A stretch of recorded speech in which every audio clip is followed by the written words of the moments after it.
How are y'all feeling tonight? Yeah? Yeah? Tonight is an invitation to suspend disbelief. It's one thing to know what the world looks like today, but it's another thing to root ourselves in what can be tomorrow. And that's what I love about this book. That's what I love about this gathering tonight. It's an invitation for us to root into tomorrow and make that possible. And I especially love it because I'm a magician. That's what I do. It's the practice of possibility. Now, I know that some of you might not be familiar. How many of you are seeing magic for the first time tonight? Couple of hands. Yeah, don't be shy. It's totally fine. I've got you. I actually had a vision about tonight's show, and I did a great job. So we're going to have a great time. We're going to get to this in a moment. I'm just going to leave this right here. But suspending disbelief is an easy thing to say, and it's a harder thing to learn, because we're all wired to expect the worst. If I started tonight and told you about a conversation or gave you a story, let's say, about a family driving to their grandparents' house on Christmas Eve, winding through a snow-covered street in the middle of the woods, what happens on that trip? Popcorn it out. What's going to happen next? They're driving, they're listening to Christmas carols. What's the first thing that pops into your mind? An accident. Thank you. How many other people thought that with a raise of hands? Yeah, right? There's an accident that's going to happen, or a fight will break out between the parents, because that's what we're wired to do. We're all big little kids in a world where we grew up too soon and too quickly. And so we're often wired to see the worst. But as many of us may know, when we wire ourselves to expect the worst, it's harder for us to practice for the best. I brought a couple of coins with me. I'm just going to show you these. These are 2 silver dollars. Can you all see these okay? They're catching the light. I got them from the Tooth Fairy. Otherwise, they're totally normal. Yeah, if I take these 2 silver dollars and I place them in my hand, y'all can see that, right? And now if I close my hands and hold them just like this, if one of these coins moves from this hand to this hand, that'd be pretty wild, right? From here to here without you even seeing it, like that would be pretty wild. Now I know some of you, the people that aren't clapping, thank you, the people that aren't clapping, I know what it is. You probably realize that when I took these 2 coins and I placed them in my hand, I didn't leave them there for long. And as I pulled my hand away, it almost looks like I hid it in this hand and I brought it over here, which is how 1 coin came here and 1 coin came here, right? Like that's disbelief. That couldn't have possibly happened. It would be more cool if I took these 2 coins and I held them at the tips of my fingers. 2 coins here, nothing here. Y'all can see that okay, right? Because if one of these coins moved invisibly from this hand to this hand, well, that would be pretty wild, right? Like that would be like, almost like it's not possible. Yeah. And notice what happens when we start to imagine what's possible, what we can do. Oftentimes we talk about seeing is believing. But the conversation that we'll see tonight, and probably in so many other ways you've been inspired, you know that we have to believe in things before we see them, right? So I'll tell you how I do this. It's my little secret, because all of you will become magicians in your own way by the end of this evening. So stays with us. Cool? Cool? Yeah, I have 2 coins, as you can see, just like this. And I also have a 3rd coin. It's just invisible. Yeah, it's right here between the tips of my fingers. And I know you can't see it, but I'll make it visible. I have 3 coins, actually. And that's what makes it look like they're jumping between hand and hand, right? And so I can use these coins to disappear and reappear. I keep them floating in the universe, and when I don't need them anymore, just with a 1, a 2, and a 3, that coin vanishes, right? Y'all aren't believing me. I know. We got to get ourselves to a place, though, right, that we can believe in things before we see them. Because how else do we make them possible? We have to reach out and feel it between the tips of our fingers. Believe in it even if nobody else does. And then make it real, giving us coin number 1, coin number 2, and coin number 3. Thank you. Thank you. Thank you. So to practice possibility, we've got this book, right? We've got conversations with so many incredible leaders that are helping us envision the world that we deserve, the world that our future deserves. And so we're going to use this book to explore all of the spells that are inside of it. One thing I love about this book, I believe in spells, obviously. I'm a magician. And spells are, why they call it spells, S-P-E-L-L-S, is because incantations were used where you're actually savoring every single word that you say. You speak these things into existence. And what I love about this book is on the very first page, we have all of the words that are repeated so often within the book from diverse leaders and diverse perspectives. And there is the beginning of the possibilities that we can see. And so what I'd like to do is have somebody join me up here on stage. We could do a little magic. Oh my goodness. You don't even know what's about to happen. But you're ready. You're ready. Come on up. Come on up. Give my friend a round of applause if they join me up here on stage. And if y'all want to take out your books, you can play along too. You're going to come up on here on this side. You can play along too if you want. Amazing. Thank you so much. What's your name? I'm Garrett. Garrett. Garrett, nice to meet you. And Nicole. And what makes you magical, Garrett? Oh. It's a really hard question. Yeah. I think it's my optimism and my hope. Yeah. I love that. Give it up for Garrett and their optimism and hope. There's going to be more prompts about thinking about how you can show up in this work. And so I encourage you all to think about the answers to that question, what makes you magical? If you want to walk away with a new friend tonight, ask them that question. Yeah, you helped us out. So we're going to use this book to do a little magic trick. What I did is I have a bookmark, which you'll see in yours as well. I cut a little hole in mine. Can you all see that okay? Yeah, you can see that as well. Nice little hole. And we're going to use this as a finder. What I like to do is, in a moment, I'm going to read your mind. Oh. Yeah. Okay. It's cool. There's no side effects or anything like that, so don't worry about that. Okay. And what I'd like you to do is choose one of the words on this page, and I know it's pretty bright up here, and it's like a lot of people, so you're just going to use this little bookmark as a guide, right? I'm going to hold it shut like this. You're going to move this intuitively, and it's going to help you find the word that you're going to use for this. Does that make sense? Yeah. So I just want you to kind of use this as a finder. Okay. Just like that. Wherever you feel good is stop it. Right there. Yep. Hold it there straight and look at the word that's in there. Is there a word? Yes. You got it? Mm-hmm. You can remember it? Yes. Okay, I'm going to close the book. Okay. All right? So I want you to think about that word. How many words are on this page? Do you know? Janisha, how many words are on that page? About 200 words, and you have one or maybe two or three. One. You have one word. I want you to think about that word. I want you to bring it to your mind. You've got it. I have it. You've got it. I feel like this word, it's a good word. You have a positive relationship with this word. Complicated, but yeah. Complicated. Complicated. It's challenged you. You've been challenged by it. Yes. Yeah. Yeah, how people see this word, maybe in relationship to you, or how you see yourself.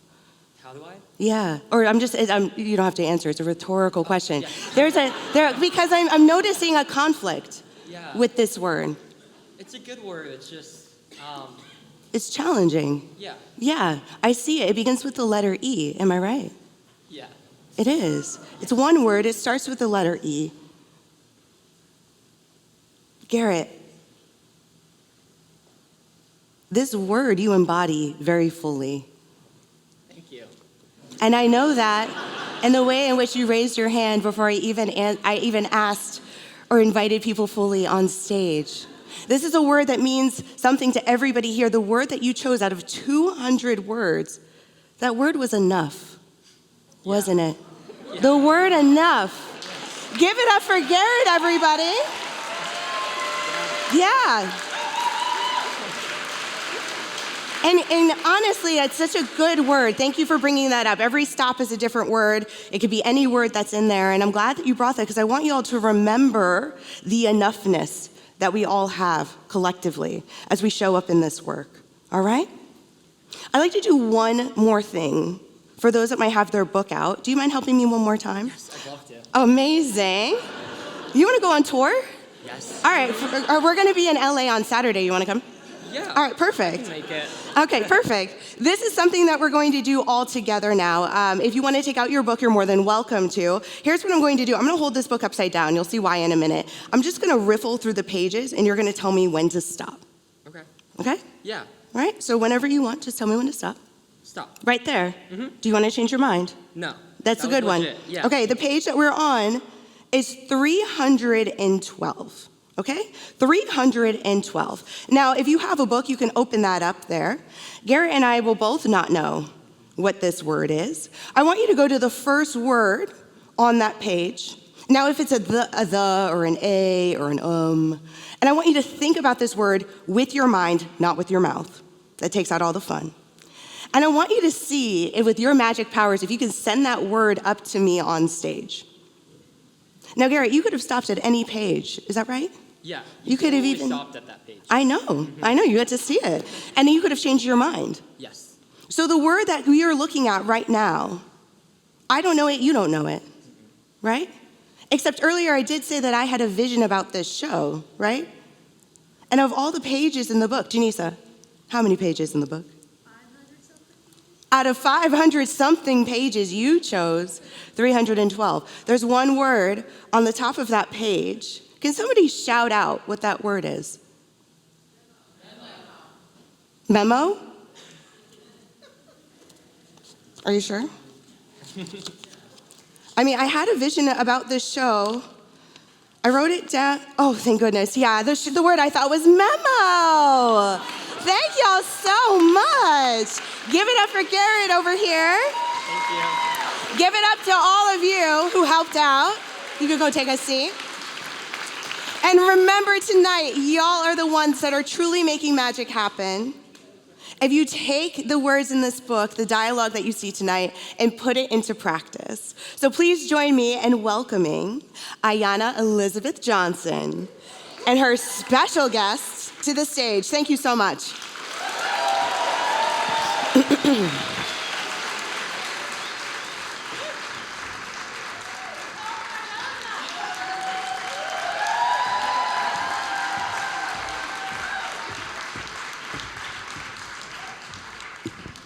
Hello.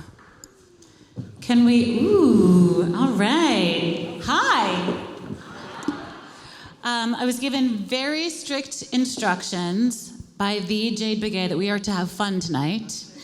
So this is not gonna be the thing that happens. I had some very serious questions. But I am gonna introduce the two of them.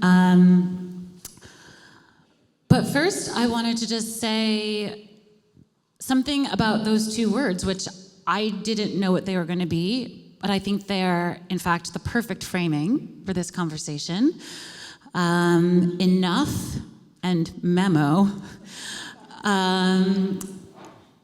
For two reasons. I think they are both indicative of the reasons that I think we keep coming back to each other as collaborators. The word enough in that book is actually not about you as an individual human feeling like you're fulfilled and enough in the world. The meaning of it, where it appears in the book, is like there is such a thing as enough. This constant grasping for more, this consumerism, the pace of it all is too much. And for each of us, we need to dial that shit back and figure out like what does enough actually mean? Because I would argue that almost everyone in this room has more than enough in some sense of that word. And the other thing that brings us together is in fact memos, because these are three policy nerds on this stage. We love a policy memo. If you don't love a policy memo, sorry, you're missing out on a lot of delights. And my two co-founders of Urban Ocean Lab are here in the front row, Marquis Stillwell and Jean Flemma, and Alex Miller, who's an analyst on our team, and Janisha, who's the founding research fellow. And all we do is write and edit and edit and edit and published memos about the future of coastal cities. And that's important because we have to rewrite the rules of the game, and that starts with putting ideas out in the world and then chasing them down until they become real. So I could not have asked for two better words, Nicole, to kick us off. And with that, I want to introduce Jade Begay of the Tesquay Pueblo and Diné Nation, who works at the intersections of climate and environmental justice policy and Indigenous rights.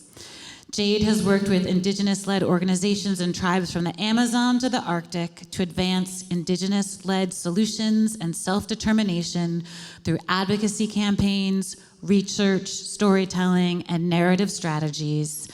She has been working on a project on the impacts of climate change on Native people in the United States, and as of last Monday, exactly a week ago, she is the Indigenous voter engagement lead for the Harris campaign.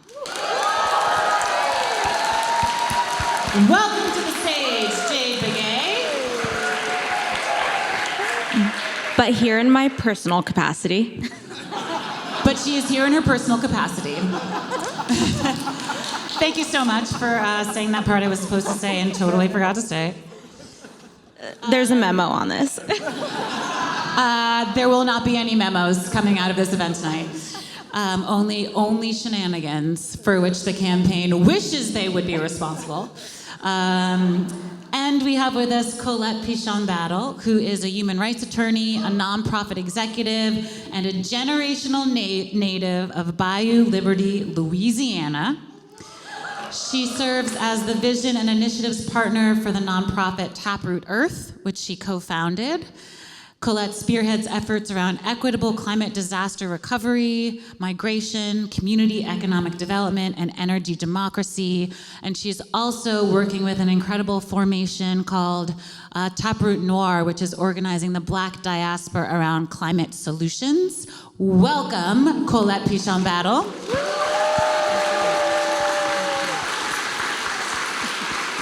So I just want to say my favorite thing about working on this book is I got to talk to all my homies and ask them a million questions and then distill all their wisdom into these pages.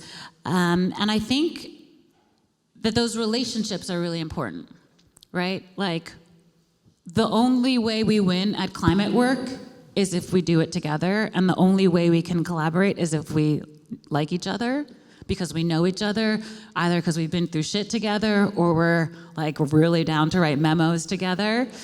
So I wanted to start with like a question that I've never asked before, which is like, how did you two meet? I feel like we should do a little origin story here.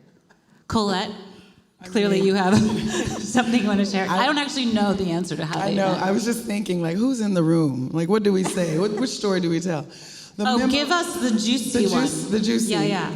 Well, here's what I'll say. So I'm from South Louisiana, and we like to test people. Can you eat a crawfish? Can you drink some whiskey? You know what I mean? One of those tests has to happen. We were in Scotland hanging out. There were no crawfish.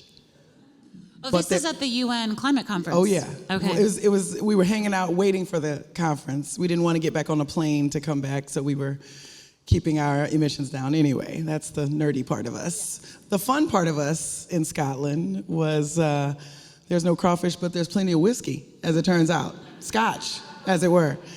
And I don't know. Can you just stand up for a second? Just stand up. Okay. This is me and this is her, okay? All right, sit back down. I just want to point it out. I'm just pointing it out, yeah. So this is us in Scotland, okay? And so here's the test. Can you drink more whiskey than Colette? I don't think you can. I don't even think it's wise to try. You shouldn't even try it. Except apparently the Pueblo people. No joke, man. No joke. Do you even remember anything about that? I don't remember much. I remember it well. Lots of laughter. Yeah. There was lots of laughter. You learned about Scotch. Lots of what did you say? I mean, the Scottish accent. Like, let's be real. And with lots of whiskey stops. I'm sorry, you have to keep your mic still. gesture with the other hand. Gesture with the Right, other hand. right. Still. Sorry. Yeah, there we go. Well, We're anyways. recording the audio, you guys. But you need clean water for good whiskey. See how that goes? See how that goes together? The climate really touches everything. Yeah. And what you do is you go deep with it. What does the black girl and the native girl in Scotland, what do they talk about over whiskey? Clean water? You And know? land. And land. And land. So we didn't just go whiskey tasting or Scotch tasting. That's yeah, same thing. We went to different sites where land was being rematriated to Scots and learning about their land back initiatives and programs and ways people are doing regenerative land practices and conserving and preserving and protecting culture. So, yeah. Rehabilitated a POW camp. Yeah. We learned about the laws that allowed collective ownership. You know, it's something that Americans think can't happen, but it's happening all around the world. Yeah, it was a beautiful experience. But it was also from people who had been through war. They had come through so much, which I think was something I needed to hear, that we can get through a tough time and see a better day and create and imagine out of that. Yeah. And lots of magic. I mean, I learned on that trip that I think it's the unicorn or the dragon is the national animal for Scotland. That was fun and inspiring and definitely like magical energy in that space. Yeah. I don't have a very good story about how I met either of them. For both, it's like a wonky policy story. So Colette, you and I met at a Green New Deal workshop in 2019. So right, the Green New Deal had just come on the scene, and there were a bunch of us who were like, okay, but actually, what does this mean, right? It was a congressional resolution. Who's read the Green New Deal? Look at the nerd friends. 8 of you. Someone who has not read it, or all of you who have not read it, yell out how many pages you think it is. Would you be surprised if I told you it was 12 pages? Woo! Double-spaced, big-ass font. Like, you could read this in 5 minutes. But no one's read it. We're all just like saying whatever our people on the news say and just repeating their talking points. And so we're not actually having a robust conversation as a society about whether we like the things in it or not, because we don't actually know what it says. It's actually very clearly written in plain English. It's not too late to read it. But Colette and I were like, okay, well, how would we make this vision real? Like, let's get the homies together and talk about it. And she was like, I'm sorry, you're a marine biologist? We're going to hang out forever. And I was like, great, welcome to Team Ocean. We're now doing an ocean justice project together. Word up. And Jade and I met on the lawn at the White House after the Inflation Reduction Act was passed. Can we get a shout out to the Inflation Reduction Act? Which is fraught in many ways, but includes some really important transformative funding for climate solutions. So yes, if you'd like to make lifelong friends while doing wonky policy stuff, that is possible. I will add an anecdote that party was not fun. Like the White House needs help with their parties, so there's a new incoming. I think any curators fun. Let's just make it a black house and move it to the south. I'm just saying. Let's just do it. That is not a bad idea. I'm just saying. Yeah, maybe we should move it to a place that experiences more climate disasters, and then we'd get more action. So I want to start with something a little bit spicy here, now that we've all gotten to know each other. So all 3 of us kind of work on the outside. These are actually cocktails, just so we're clear. Colette's like, we're going to drink whiskey together one day, and apparently it's on stage at Pioneer Works. I would say all 3 of us are in some way on the fringe of the environmental movement. We're not working in the large old school NGOs, right? But we're doing the work in these very integrated, networked ways. And so my spicy question for you is, what do you think the mainstream environmental movement has been doing wrong? Colette? Have another sip, spill the tea. You don't have to name any names, but like, there's a reason that we're all working on the outside because we want to do it a different way. So like, what is it that you're reacting to or wanting to like improve upon? Yeah, I think if you know the history of the mainstream environmental movement, you know that much of it is rooted in domination and control.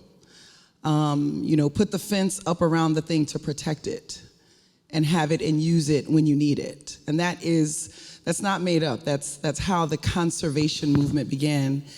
And it didn't really pay attention to life that can be lived with nature, that people are a part of a thing, not, put on earth to dominate a thing, as many of us are taught very, very early on. I think the mainstream environmental movement really kept that going. And in fact, I think it hurt the climate justice movement. And I think that's why there is a climate justice movement, because we began to talk about climate change as invisible emissions of something that's going to harm us in the future. And all we need to do is reduce carbon and recycle our trash, and then we'll be okay.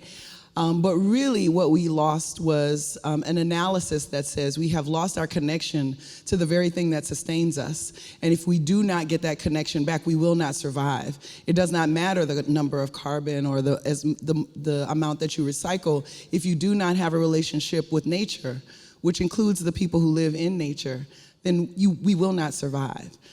I think the movement is trying to correct itself. I'm hopeful that it is. I think there's more climate justice language in these conversations that started off about polar bears and canaries in mines and things like that.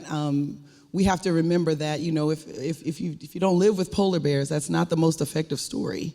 But it is an effective story, that you have a human right to water, and that water is life. And that these are the things that are in danger right now. So I would say I think the environmental movement made some mistakes in really trying to extrapolate pieces of nature.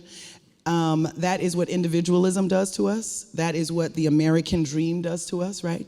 You can be yourself and be on your own and do your thing and make your choices. There's an indigenous way of thinking about your existence on the world, which is we are collectively part of each other. Some would say Ubuntu, I am because we are. If you don't exist, I don't exist. And that kind of collective perspective, I think, is what we need to see a little bit more. And I see it popping up. But I think that was a big misstep of the environmental movement, trying to sort of get that extraction, that individualism as part of our advocacy as opposed to a collective approach. Yeah.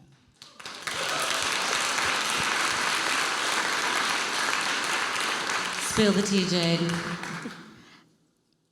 I mean, plus to all of that. And I think, the conservation piece is a big one, that the environmental space went into conservation or protecting nature or biodiversity with a perspective of, we got to just keep this land pristine, or, this concept of like perfect, or keep people out. And obviously that's created problems across the world, not just domestically around, people live there, people exist there, and still do today.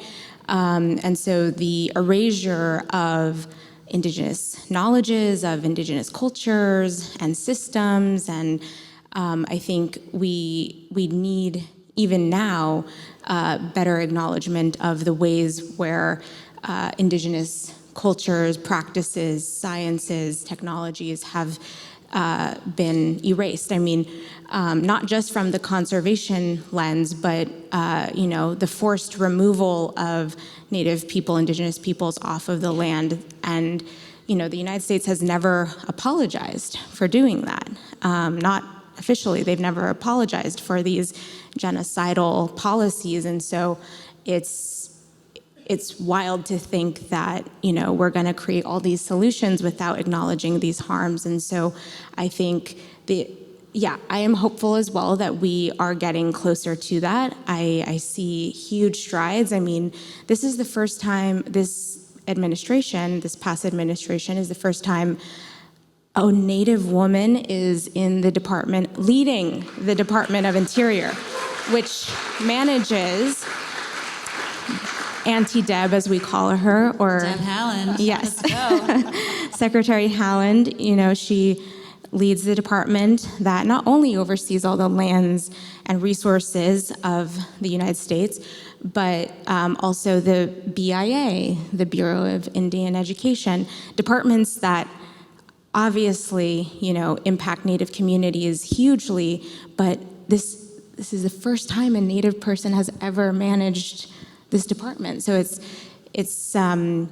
I see us making the strides, but I think the erasure piece of Black and brown people in the environmental movement, and then the strategy around movement building. I mean, the stat that currently there's how many environmental voters who don't vote, or what's the data point?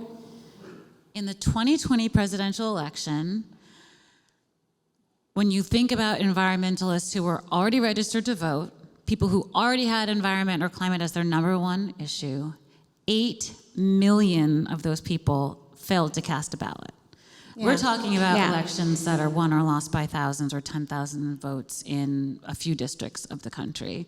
So the fact that we have 8 million in a presidential year, something like 12 or 13 million environmental voters not showing up in an off cycle. I mean, we don't have political power because we're not voting, so why would politicians prioritize our concerns? So for me, that's a fail on building power and strategic thinking. And so, I think the environmental movement was really good at marketing, really good at branding, recycle. But really ugly design. Terrible graphic design. You just say don't use straws, these really things. bad, clip art caliber bad. Yeah. Meanwhile, we're not actually building movement, people, power. So because of what we just learned about voter turnout and other ways we need to show up to really shift structures and systems. So we're in the middle of a pretty intense election season. It would be wildly irresponsible of me to go on a book tour and not use it for voter engagement. So that statistic that I mentioned is one that is an analysis done by Environmental Voter Project. Yes, shout out to Environmental Voter Project. I've been donating with and volunteering to that organization for almost for their entire existence. I was the first donation to their Kickstarter who was not a personal friend of the founder. I was just like, this seems like a great idea. And they are coming on tour with me, as well as Lead Locally, which supports down ballot climate candidates, because our city council members matter when it comes to municipal composting, bike lanes, etc. Your mayor, your public utility commissioners are deciding how fast we move off of coal and oil and gas, right? Our port commissioners, there's some very dirty port stuff happening here, right across the street. And so if you want to be a part of the solution and get people to vote climate, as you can see on Jade's lovely pin, Vote Climate, there are some posters back there for Lead Locally and Environmental Voter Project. You can scan the QR code and volunteer to just help encourage people who care to go to the polls. Shout out to building the future we want to see. You got to put in the work. It's not going to magically happen. I think the opportunity is to not think of voting as the beginning and the end, but to think of it as one piece of a broader strategy of building movement around us saving our planet. I mean, I'm one of those people who's not really excited about the choices, but I understand the duty and the responsibility that we have as Americans. And I don't understand that because of the conversations we get to have. I understand it because this work takes us around the world, and the world wants the Americans to stand up.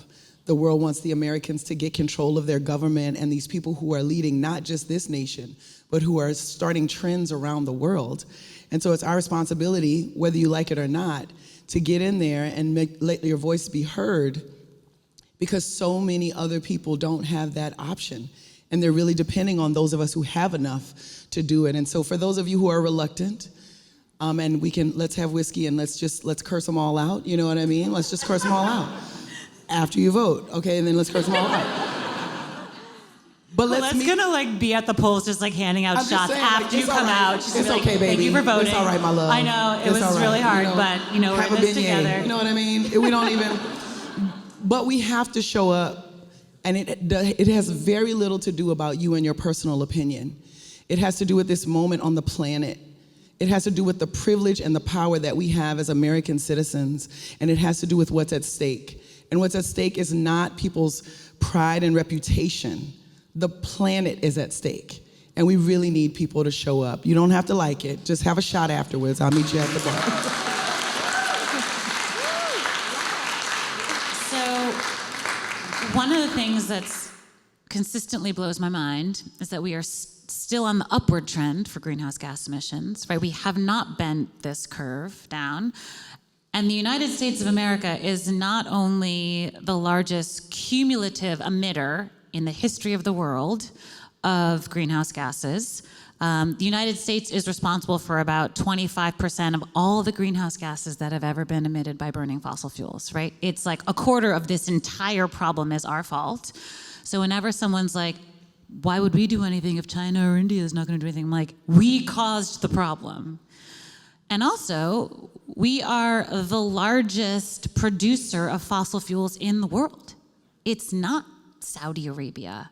It is the United States of America. And so, to your point, we have to help our own country turn these trends around and do it in a way that we make sure benefits the communities who've been screwed over time and time again by the fossil fuel industry. And so, Colette, one of the things that we've talked about that really grounds your work in Louisiana, in the Gulf South, is the wild intensity of not only fossil fuel refineries, pipelines, export, but also now petrochemicals and plastics as a way that these companies are like, oh, you want to drive an electric car? Great, we'll just make more single-use plastic with that fossil fuel instead. So I'd love to hear from you sort of how, and we talked about this in the book, how your sense of place in the bayou really grounds and informs the work that you do politically. Yeah, well, if you haven't been to, has anybody here been to New Orleans? Yes. Had a good time? Do you even remember? Who even knows what you did? Nobody needs to know. Nobody needs to know what you did. Did you make it to the bayous outside of New Orleans? Okay. It's better in the bayou anyway. New Orleans is a fun town, but the culture of Louisiana and the culture of the Gulf South comes from a lot of the rural areas, which is where I'm from. And Bayou Liberty is a place that didn't just grow me, but it taught me a lot, right? Not just about, dreaming, but about really, really tangible things, what the water temperature needs to be in order for the alligator eggs to come out at the right dimension. Right now, the water's so warm that the eggs of the alligators are producing too much of one gender, or sex, I should say, sex. And who knows that? We had a storm the other day, last week, and I remember I was with some folks who were new to the area, and I was telling them you have to listen to the rain. This is something I learned with my grandfather on the porch, because when you get floods all the time, when you get hurricanes all the time, you actually have to learn how to listen to the rain so you know when to move, right? You might have to get out of there, but it also might be okay. So you have to learn how to listen to the rain. These aren't things that you get taught in school. These are things that you're taught because you live in a place and you're of a place and you're of a people. And that, it doesn't just inspire a love of a place, it inspires like a duty of a place, right? I have a responsibility to the marsh and the swamps of South Louisiana to speak on stages to people about climate change, because the place where I live will not exist when many of you have your children or your grandchildren. You want to know what that feels like? To live on land that you know will disappear no matter what we do? I am of the class of people who will lose their land, their culture, their language. Will people even remember us? Well, this is the fuel to fight. This is what fuels my conversations around climate. This is what fuels me to sometimes be quiet in those political conversations where people say really, really hurtful and harmful things about people who have been around for a very long time, but who this country has chosen over and over again to sacrifice, including in some of this legislation by Democrats. But the opportunity here is not to get into a political line drawing, but to actually try to repair and build some bridges. What are we fighting for in the swamp? Well, listen, if you lose the swamp, you lose this country. We are providing valuable, not just resources for your car, but we're providing a lot of the ecosystems that clean the water and help clean the air. I learned this about the Amazon in South America. I learned this about many of the rainforests in Africa. These places aren't just places to take a picture or places to visit and get a postcard. They're serving a purpose on the planet for all of us to actually live. And my advocacy isn't because I learned about something in a book. It's because Hurricane Katrina destroyed my community and many other communities. And it was a storm like no other storms. I grew up with storms. These are not things we fear, but this one was different. And 5 years later, we had the BP oil drilling disaster, and the dots started connecting themselves. We are using and extracting in a way that creates not just superstorms, not just hurricanes, but creates an imbalance for the planet. That means Louisiana is at the forefront of a global story that is rooted and must be rooted in change and imagination. Yes, we have taken. Yes, we have enough. We actually have enough oil and gas stored up right now and in reserves where I live to live on and make a just energy transition. We don't actually have to drill anymore. Why are we still drilling? And who's gonna fight the oil companies? Somebody from Boston? Somebody from Chicago? We won't win. We only win if the people in Louisiana and Texas start fighting for this planet. We only win if the workers who depend on that industry, you hear what I'm saying to you? We need that industry to live, and we gotta fight it at the same time. You wanna know how complicated that is? And then live in a place where people vote red, or people are told to fear the other, or people are told that the storms that are coming are gonna allow people to take the little bit that you have. And that's what we're up against. The only thing that can combat that is a love of a place and the duty of a place and the love of who you are and knowing who you are. And so this work has allowed me to really ground myself into like being a girl from South Louisiana. You know, when I went to college and I had to hide that. Nobody likes Southerners. They think we talk funny. Just hanging out at Oberlin being like, hi guys, what are we doing? I went to Kenyon College. Oh, sorry, oh my God. College. That is our rival. No, just kidding. We like Oberlin. That's like the worst thing I could have said. We like Oberlin, but Kenyon is better. That's all I'm saying. That's all I'm saying. To be clear, yes, my bad. It's all good, but what's interesting is you grow up as a Southerner, and this country treats you like you have nothing to contribute. And now in this climate movement, what we found is that the Gulf South in particular, and Appalachia in addition, are gonna have to play key roles into getting us to change and reimagining how we do things. These are the people who depend on the industry that is killing not just us, but the planet. Those folks are gonna have to make a 180 shift, reimagine what life can be like without these industries that are destroying us, and rethink a life that gets to what we really need to survive. The only way to combat that is with love. The only way to combat that is with joy. The only way to combat that is with community, especially with folks who are doing things all by themselves, right? The single activist who wants to do a thing. You know, that doesn't work where I come from. Where I come from, if the whole crew ain't doing it, we ain't doing it. That's just how that goes. What is it to build community? What is it to build tribe? What is it to bring these things back, especially for folks who never knew their grandmother, who never knew their first cousins? I got 51 of those, it's a crew. It's a crew of us. You cannot move until, if there was one po' boy, let me tell you this story. If there was one po' boy, and there always was on Fridays because somebody got paid, there was one po' boy, everybody ate. How is that possible? Because if everybody can't eat, nobody can eat. How do we do that, and how do we bring that into this work, right? If somebody goes out, if a community doesn't survive, none of the communities are gonna survive. Do you realize what happens when we let communities die? That means yours is next.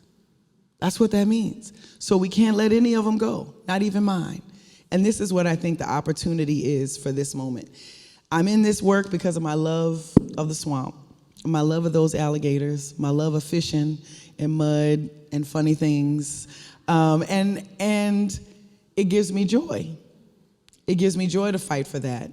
It's not just fighting for something I read, it's fighting for something I know. And it's fighting for something I know is going to help us in the future. It's real and it's personal. Ashe. You said...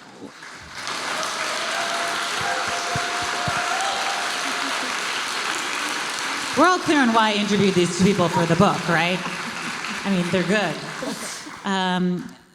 So when I interviewed you for this book, Colette, you put it this way: the future of the goal, flipping it to the what if we get it right version of that.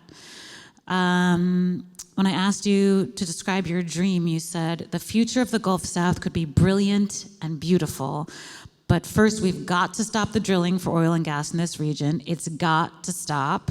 This is not something that should be slowly tapered off. It has to stop now. That will affect you. Some things are gonna cost more.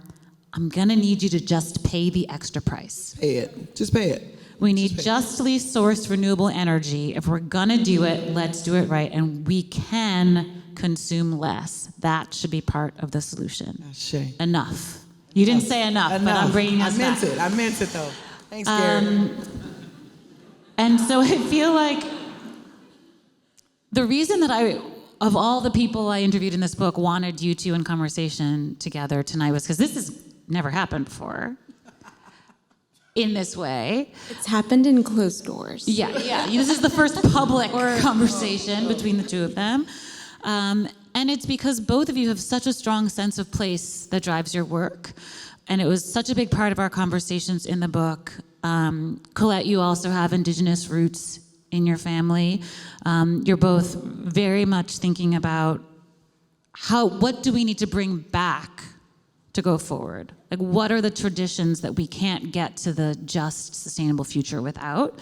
And Jade, I was so drawn to your work because it's like, not just the policy memos, it's like all up and down the chain. So if you follow Jade on Instagram, which is like the most beautiful Instagram account for climate justice I've ever seen, it's everything from like Adobe brick making workshops, because that is a climate solution, right? Which I'll let you describe, to like serving on the White House Council for Environmental Justice and being like, I'm gonna go in there and tell them what they need to do, right? That inside-outside game. So I'd love for you to share about like how your rootedness in what is now called New Mexico for so many generations shapes the way you approach climate solutions and getting it right. Thanks. Well, I mean, it's so similar to what you shared, this deep devotion to place. And, you know, I grew up in what some call like a traditional Native community. My direct ancestors, I'm Dene and I'm Pueblo. I grew up in my Pueblo, which is 10 miles north of Santa Fe, New Mexico.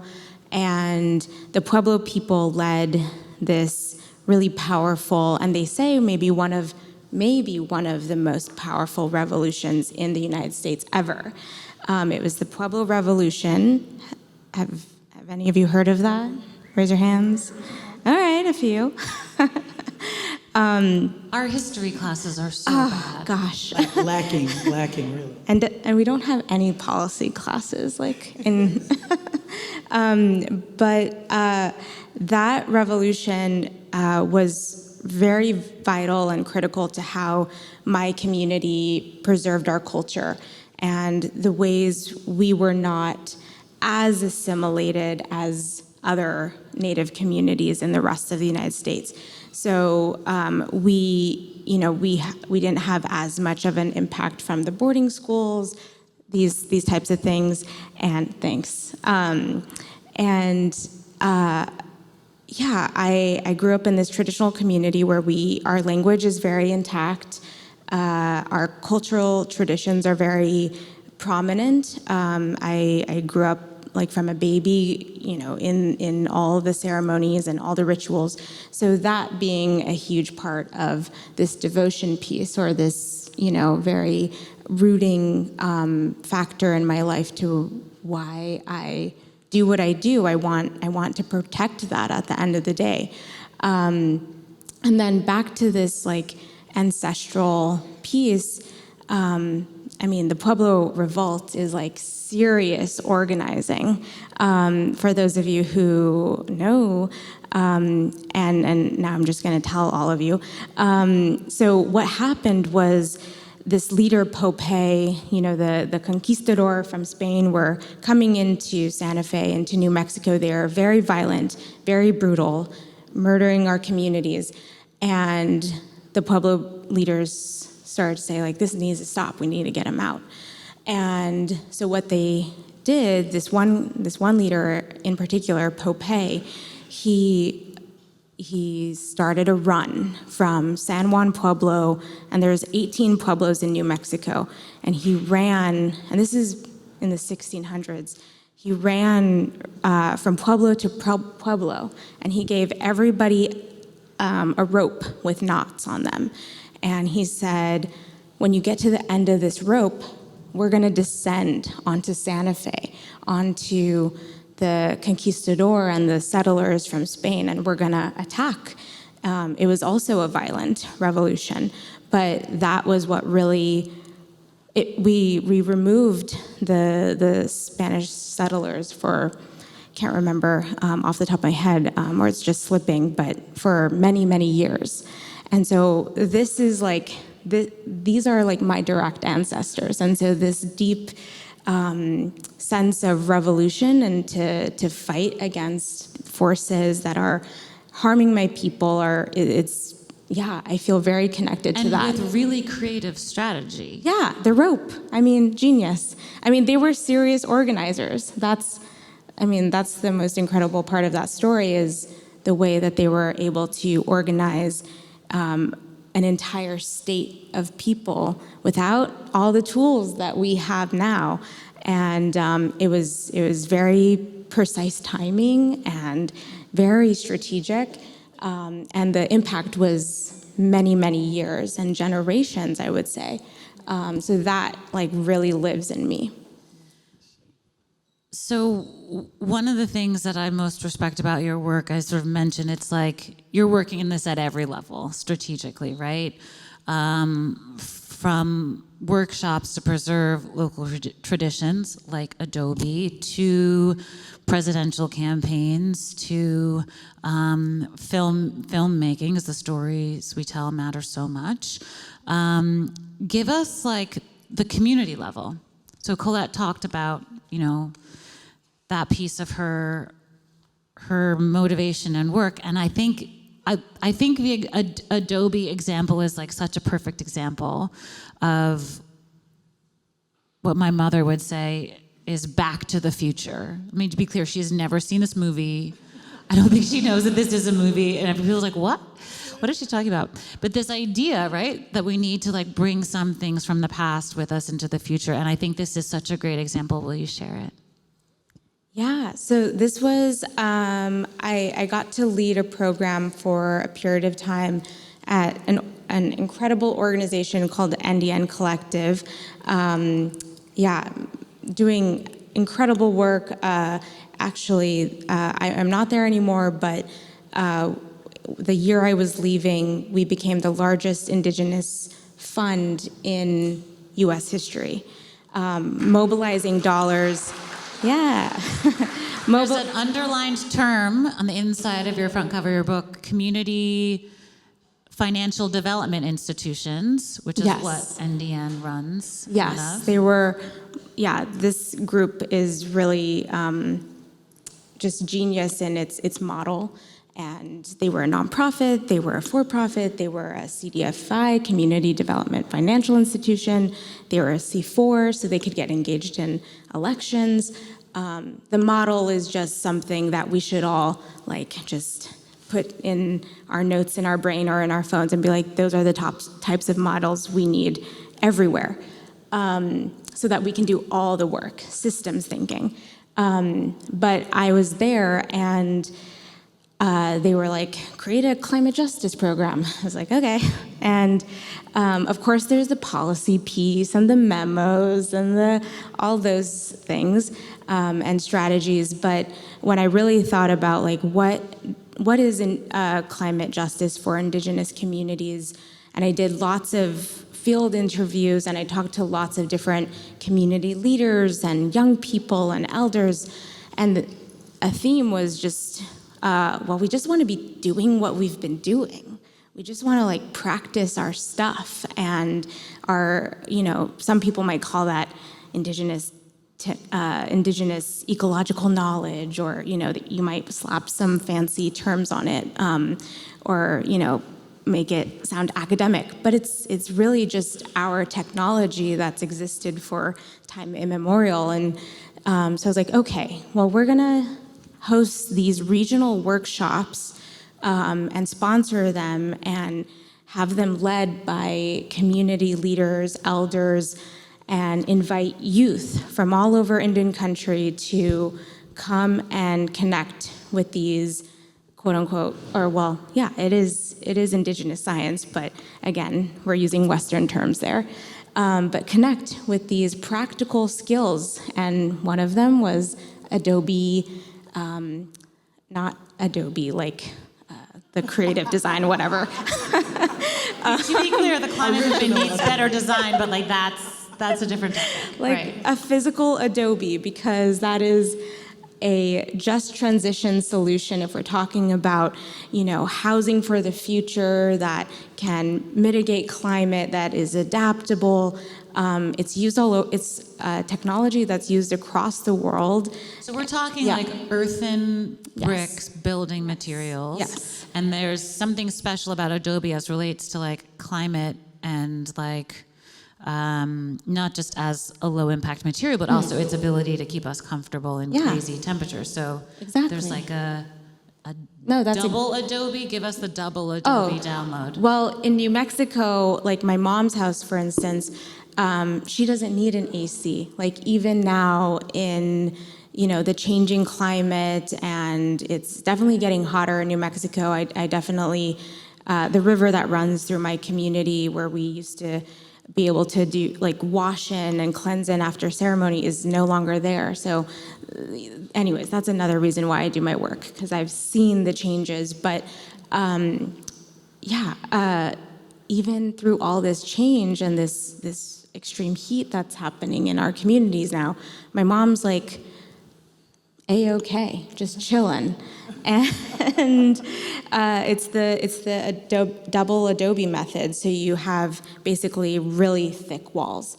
So we did the Adobe, and then we did a cultural burning course in California. So worked with people in California who are native. Managing wildfire Yes, risk. exactly. Reducing the chances of wildfire by reintroducing, and skilling up more people to remove shrub and learn how to do cultural burns. We did a sheep tanning. We're just doing like all the things because like those skills are needed. Yeah. Absolutely. So one of the words, Jade, that you introduced me to when I was interviewing you for this book is the word devotions. And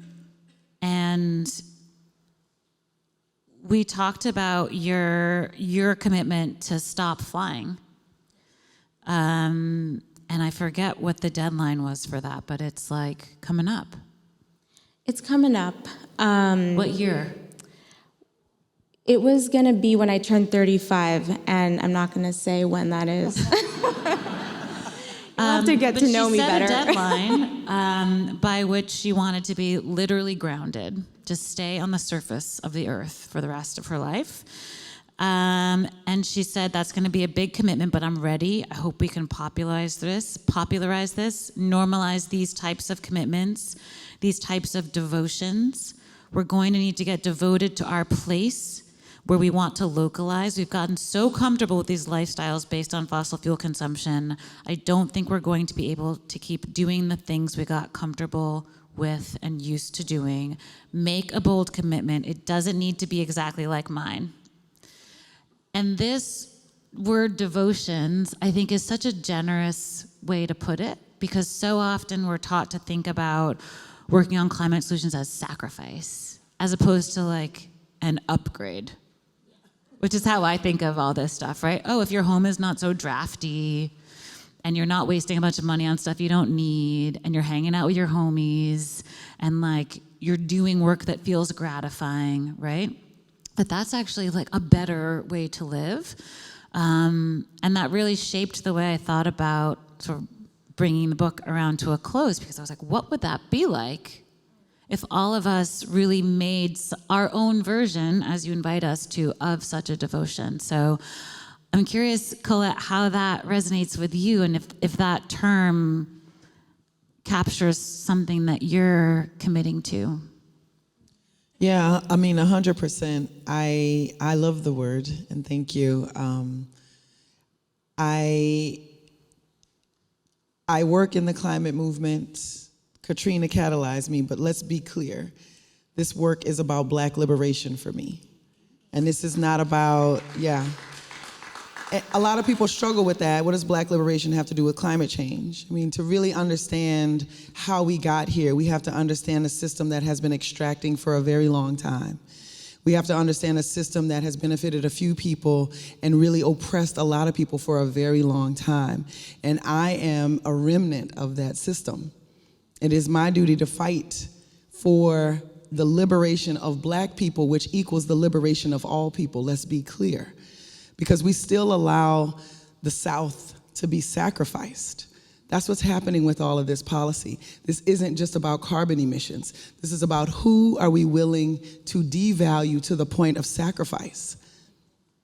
The other side of that sacrifice is devotion. So I'm devoted not just to the climate movement, which, by the way, often treats the South in a particular vein, and often treats Black and poor communities in a particular vein, and still wants us to show up for it. But the devotion that I have is not for the climate movement itself, it's for the liberation of Black people, and therefore the liberation of all people. And you can only sustain yourself with that kind of love and devotion. I appreciate the word. I practice ritual, remembering, and I invite all of you to, don't appropriate other people's ritual. Go find your own ritual. Like, who are you? And who are you from? And what was their relationship to the land? And what was their ritual to honoring the water? Because they have one, because all people do. You don't have to take other people's traditions, you can take your own. But what happens when you do the work to figure out who you're from, figure out what that devotion and what that ritual was, and then we do it together? What if we all count the knots and do water ritual at one time? The Irish way, the Italian way, the Ukrainian way, the Louisiana way. What if we do it all at one time and honor the water? I think there's something here, and there's some power here that says we have to get back to that collective, and the devotion and doing this devotion work as a collective is what I think it would fulfill us all. I think it would heal a lot of us. Mostly what we're dealing with is people who are feeling alone. So one of the things, Colette, we talked about and continue to talk about is this idea of the climate goodbye. I know I promised us like a goofy conversation, but I know, girl. Drink your drink. What you talking about? We need clearly, to pick this up. Meredith, I need a double. I think this, you mentioned before, like the place where you are from may not be there anymore because of sea level rise, because of storms, because of land subsiding, for all this mix of reasons, right? Because of the way the Mississippi River was screwed up, and now we don't have the sediment coming back and replenishing, right? And so we're going to need to say goodbye to something, some ways of being, some physical places that are where our hearts are.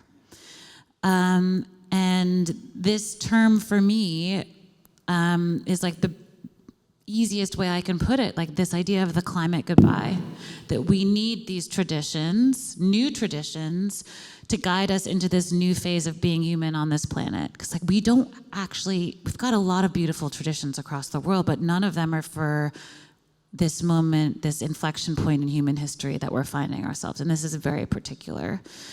And so I'm wondering just, like, either of you started to think about new traditions that build on the lineages that you come from for, like, what's next for helping each other stick together and be good humans in this moment? If you don't have an answer, like, you can just say, I don't know yet. But it's something I think about a lot, like, how can we gracefully move through the loss and to the building something new? Yeah, I think the indigenous traditions are where we go, and by indigenous, I mean long-standing, deep-rooted spaces. I mean, South Louisiana says goodbye in a way that is unforgettable. And we have a thing called a second line. I don't know if y'all know what I'm talking about, but there are horns, there are drums, there's dancing, and you walk and you dance, and you do not stop your feet from moving. There's even a rhythm that you can pick up that comes from Africa. You do not stop until that person is brought to the final resting place, because what you are doing with your energy is thanking them for everything that they gave. And I think this is what's missing, right? The American thought of death and ending is based on individualism. There is no continuation, right? We see ourselves and we end. But if you put yourself in a community, the community does not end. And also, it did not begin with you. And you have a role to play. When there's a passing on, you honor it. You thank it. You thank the person, you thank the tree, you thank the water, but you say thank you. And that gratitude is not sorrow, it's joy. And while you are saying goodbye, you're not saying it's the end. You're saying I am here to continue. And I think that's really what we're missing in this country in particular. But many, many traditions move like that. We are not ourselves part of, we're not individual owners of our lives. We are part of a continuum. And every now and again, you have to say thank you. And there's no better way to say thank you than music and food and dancing and laughter and joy and smiling and remembering. I was in Ireland recently, Colette's obsessed with Ireland. I'm obsessed with Ireland. I like the white revolutionaries. I'm just saying, where y'all at? Lord have mercy. I just want all the white Irish people in America to just go back to your homeland and then come join the black people is all I'm saying. It's all I'm saying. It was meant to be. I'm just, sovereignty is sovereignty. I'm down for the As an Irish. Irish Jamaican, I'm like, yes, how soon? I love it. I get it. Yes, Ireland. But what I'll say is when they say goodbye, they have a different way of saying goodbye. But it's kind of funny. It's kind of like they tell really dry jokes about the person. They leave without saying goodbye. Savage dark humor. It's brutal. But when you realize people are what they are doing is staying in community. What they are doing is doing it together. Keeping memories alive. Keeping the memory alive, holding the tradition. And they would have roasted you to your face in the same damn way. They would have said everything they said when you died to your face. And they sing for you. And what is it to, even when we don't have words, to let out sound for each other, right? That's why I like black people. We just can't be quiet. The sounds come out. When we feel you, we feel you. What happens when we all feel each other? When we have to say goodbye in a way where we're articulating that we felt you, right? It's song, it's music, it's tradition, it's ritual, it's devotion, but it is every single time full of joy, full of culture, full of who we are. It reminds us where we came from, and it gives us some hope to where we're going. And I think we got to do a little bit more of that. I'm grateful to be from Louisiana, and I also need the rest of the country to sort of root itself in what we know for sure, which is it's a hard life. We've overcome the worst things, the most impossible things. And in the end, we've got good food, good music, good dancing, good people, good art, because those things can produce beautiful things. We can survive it, and we can build and reimagine something much more beautiful. So that's what I hope Louisiana can give to the world. Yes, please. Ashe. Does anything come to mind, Jade? New traditions to lead us into the future? Not really new. I think just similar. This is why we obviously work together. We have our communities share so many similar paths and hopefully futures. And yeah. So I would say, there's a popular sentiment in the Indigenous community that, we've survived multiple apocalypse. And I believe that to be true. And I think that's how we carry on. Like we're like the climate crisis is just one more apocalypse, if you will, that we are going through right now. But of course we're gonna be okay, because we're gonna get it right. Maybe we don't get perfect, but we get things right, and we persevere and we survive, and we do it in similar ways through a lot of laughter, a lot of teasing, a lot of joy, carrying on ceremony, carrying on ritual. Again, it's not new traditions, it's just keeping the ones that have helped us get through already. So, as I've been on this book press junket shenanigans brouhaha, I've been asked a million boring questions about this book. And I have to say, at the risk of offending any middle-aged white men podcast hosts in the audience, it is the worst interview, because they're like, what could we even do? It's totally hopeless. Climate change is so hard. I just want to give up. And I'm just like, we don't actually get to give up on the future of life on this planet. That's not an option. That's right, Ayana. That's right. And I have never met a woman of color who's like, I don't know, should we just quit on life on Earth? What do you guys think? Just popcorn, movies, hang, Netflix and chill forever? And so I feel like there's this tenacity. You both come from these lines of people who would just never even think about giving up as an option. And I wish that could be more contagious in this moment, because we have so many people who I'm seeing are just complacent or not actively trying to find ways to be useful. And I just want to say to all of you, we have the climate solutions we need.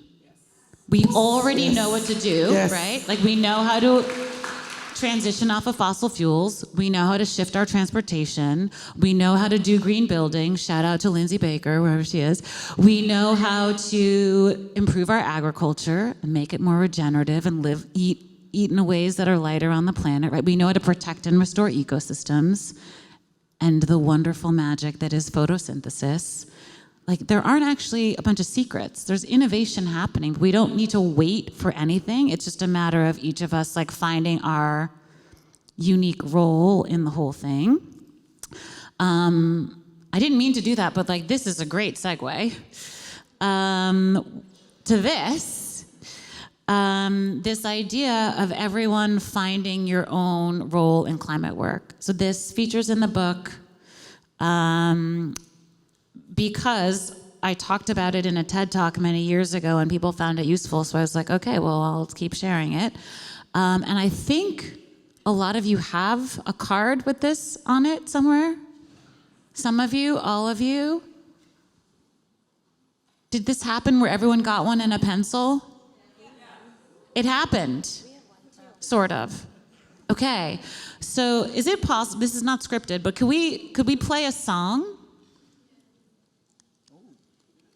Could we play the first song on the Anti-Apocalypse mixtape?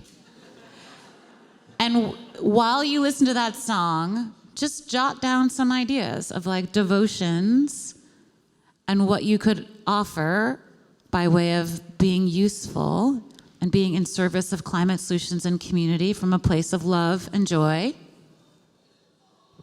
More decibels. Okay, when this song is over, we're gonna come back here and close this out.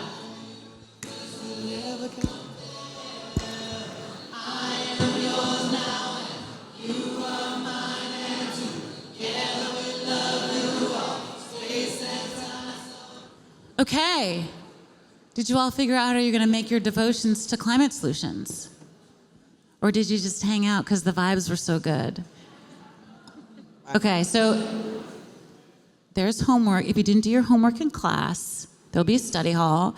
Everyone go hang out in the garden after, enjoy the weather, and talk to each other, find a collaborator, team up, etc. That song is also the first song on my anti-apocalypse mixtape, which you can find the QR code for to listen to the whole 50-something songs of it, if you want to. On Spotify and Apple. Thank you, Jean, for asking. This peanut gallery is supposed to be in the back, but they're in the front. It's a disaster. They write policy memos by day, and then by night they just heckle. So there's a question I ask almost everyone I interviewed in the book. What is the nerdiest, least sexy, most esoteric climate solution that you think we need to move on now? Jade. I think I said memos. No, I remember saying like engaging in, these wonky processes like public comments and, but they're so important. You were naming like the various commissions that exist locally. In New Mexico and Santa Fe, in my community, the Soil Commission makes lots of decisions about our water. And in the desert, in the high desert, water is, king and the most important thing there. And so, we pay attention to Soil Commission elections in a big way. And so engaging in all these processes that seem wonky, submitting You said engage in public hearings and public comment periods with federal agencies. Like show up, state your case, participate. Yeah, these happen all the time. They're happening right now and throughout the calendar year. And they're just moments to say, hey, no, I don't agree with that. Or yes, I do want that protection in my community. And those public comments add up and they show to these agencies or to these Congress people or Senate people on these committees that you actually care. And so they add up and they matter. And we actually, as someone who works in these spaces, we need more of them, actually. So this may seem like a harsh come down from Prince, but let me tell you, this is the work. Like, you gotta show up and say that you want a better future. You want a society that's not based on an extractive fossil-fueled economy, but a creative, regenerative one. Like, no one else is gonna do that for you. I'll make like a little like connection here. We were talking about, the vote being this like thing. And I think we need to it's important, but it's also like we fill out surveys when we're at our places of work. We pay our bills. If there's like something that Xfinity or like T-Mobile is not doing right, you probably like call them, right? You're like, hey, like I'm getting charged $10 more than I agreed to. If you're doing those things, you can give a public comment and you can vote. It's not, I think we need to If you have ever called customer service, yeah. you could also call your member of Congress, just saying. If you've debated with a waiter about like that extra charge, you can leave a public comment. There we go. I didn't order 2 truffle fries. Colette, nerdiest, most esoteric, least sexy thing that needs to happen. I remember you asking this question, and I was like, she can't really mean it. Oh, I mean it. I mean, I don't know if there are any other lawyers in the house, but there are definitely other there are definitely lawyers some lawyers in the house. You don't have They're to. too You don't shy have to raise their hands. They're like, you don't have to identify there's so yourself. much exposed brick. I'm trying to be cool. You guys don't out me. I mean, here's what you learn in law school, and we don't learn everything we need to know in law school. But here's what you do learn: the system. The oppressive system that we are challenging and that we need to change is funded and or deprived of funding based on our tax laws. The most nerdy thing that nobody wants to talk about in all of this are the tax breaks that the fossil fuel industry, that the poisoning industries, that these industries that hurt our people for generations, they get to move to a place, right? We got the new car plant. We got the new refinery. It's going to bring X amount of jobs. For whatever truth that is, and not a lot of that is truth, what's really true is that most of these folks, unlike you, they don't pay property taxes. You have to pay for your house. They don't have to pay for their refinery. And then they poison the water and the soil for generations. And then, if you ever catch them, they go bankrupt on purpose and they leave. And they avoid all of that. There are tax laws that need to change, that need to hold accountable the industry that has not just caused harm, but caused harm knowing they were going to cause harm. This is just like tobacco, if you're old enough to remember that.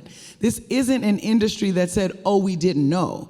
This is an industry that said, okay, we know, we understand, we will kill it, abuse it, and devalue it until the federal government decides to pay for it. And we have lost billions of dollars in taxes because we have believed the very false narrative of jobs versus the environment. We have believed the very false narrative that we must create jobs in our communities. We don't need to create jobs in our communities. We need to create livable, sustainable societies. People need housing. That doesn't mean they need a job. That means they need housing. They need housing. People need access to health care. That doesn't mean they need money to pay their insurance. That means they need access to health care. It's not the same thing. The markets will not save us. The markets will not save us. We got $1 billion in taxes. The whole world is waiting for the U.S. to put its indices, to put its numbers out there. And the question is always, how are we going to pay for it? The U.S. budget can't pay for it. I have an idea. There's at least 5 oil and gas companies we can just ask to pay their goddamn taxes, and we'll pay everybody back with that. How about that? So there's a statistic I found when I was researching this book to back up what you were saying. Reforming fossil fuel subsidies and putting a price on carbon could generate $2.8 trillion globally in government revenues in 2030, right? Like, the money's there. We're not like lacking in, I don't know, pieces of paper with numbers on them. It's just a matter of like, who's getting them, who's deciding. Jade, you had something you wanted to throw in here. Yeah, building off of this, so we opened up with magic and closing with some magic. Here are some grassroots organizers right here who, huzzah, magic, like suddenly we're learning all this stuff about tax code. And Like it. yeah, it is necessary to end up there at that goal, but we, like the collective we, won with, now we can get tax incentives for being climate friendly. You can get like heat pumps or EVs or, I got solar panels and a hot water heat pump this year, which I look forward to getting really big tax credits. Or you can replace your gas stove and get money off of the taxes you owe to the federal government. So, and this is just because we're wonky and we do memos and we learn about tax code. Inflation Reduction Act, the worst name of any legislation in history.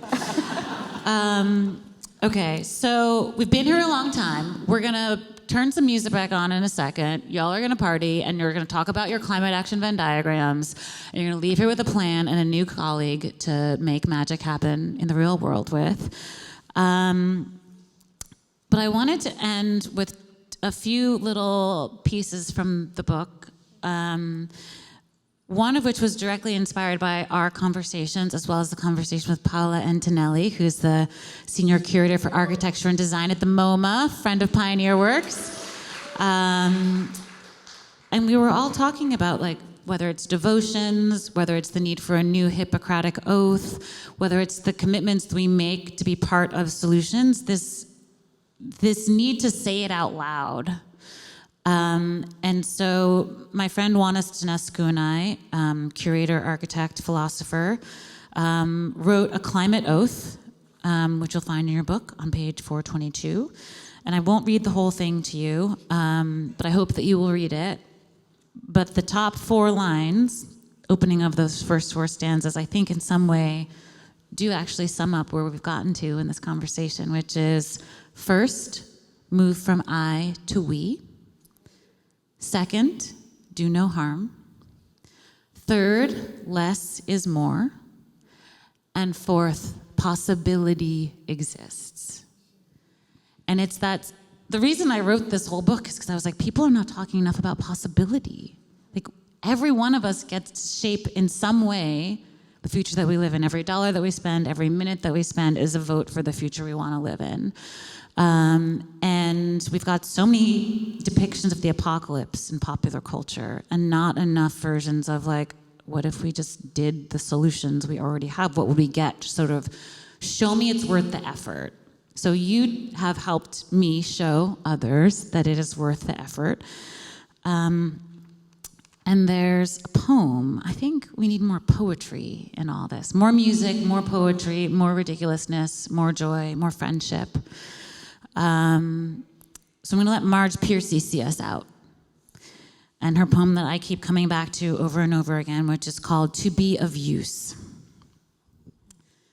The people I love the best jump into work head first without dallying in the shadows and swim off with sure strokes almost out of sight. They seem to become natives of that element, the sleek black heads of seals bouncing like half-submerged balls. I love people who harness themselves like an ox to a heavy cart, who pull like water buffalo with massive patience, who strain in the mud and the muck to move things forward, who do what has to be done again and again. I want to be with people who submerge in the task. Memos, maybe? Who go into the fields to harvest and work in a row and pass the bags along, who are not parlor generals or field deserters, but move in a common rhythm when the food must come in or the fire be put out. The work of the world is common as mud. Botched, it smears the hands, crumbles to dust, but the thing worth doing well done has a shape that satisfies, clean and evident. Greek amphoras for wine or oil, Hopi vases that held corn are put in museums, but you know they were made to be used. The pitcher cries for water to carry, and a person for work that is real. Thank you for being with us.